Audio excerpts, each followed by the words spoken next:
Oasis company brewery സ്ഥാപിക്കുന്നതിനെതിരെ ശക്തമായ നിലപാടെടുത്ത് മുന്നോട്ട് വരികയാണ് എലപ്പുള്ളി പഞ്ചായത്ത്. എലപ്പുള്ളി പഞ്ചായത്ത് കഴിഞ്ഞ ദിവസം ഒരു സ്പെഷ്യൽ ഗ്രാമസഭ ചേരുകയും കമ്പനിക്കെതിരെ പ്രമേയം പാസാക്കുകയും ചെയ്തു.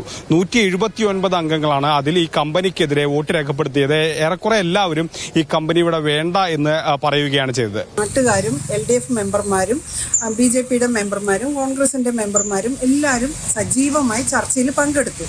എല്ലാവരും പൂർണ്ണ സമ്മതത്തോടു കൂടിയിട്ട് ആ പ്രമേയം പാസാക്കുകയാണ് ചെയ്തത്. കമ്പനിക്കെതിരായിട്ടുള്ള ഒരു പ്രമേയമാണ്. ഏതായാലും ഈ വിഷയത്തിൽ പഞ്ചായത്തിനെ പരിഹസിക്കുകയാണ് എക്സൈസ് വകുപ്പ് മന്ത്രി MB രാജേഷ്. ഈ പഞ്ചായത്തുകൾ സ്വതന്ത്ര പരമാധികാര റിപ്പബ്ലിക് അല്ല എന്ന് ഓർക്കണം. നാട്ടിലെ നിയമത്തിന്റെ അടിസ്ഥാനത്തിൽ മാത്രമേ പഞ്ചായത്തിനും പ്രവർത്തിക്കാൻ കഴിയൂ എന്നുള്ളതാണ് മന്ത്രിയുടെ പരിഹാസം. കേരളത്തിൽ ഉണ്ടാക്കണമെന്ന ആവശ്യം വരുമ്പോൾ മാത്രം ചില തടസ്സങ്ങൾ ഉയർന്നു വരുന്ന സ്ഥിതിയാണ് ഇപ്പൊ നമ്മൾ കാണുന്നത്. അതൊന്നും പലതും സതുദ്ദേശത്തോടു കൂടിയിട്ടുള്ളതല്ല, സ്ഥാപിത താല്പര്യത്തോടു കൂടിയിട്ടുള്ളതാണ്. അത് തുറന്നു പറയാതെ ഇനി നമുക്ക് മുന്നോട്ട് പോകാൻ കഴിയില്ല. Gokul VS, Mathrubhumi news, Palakkad.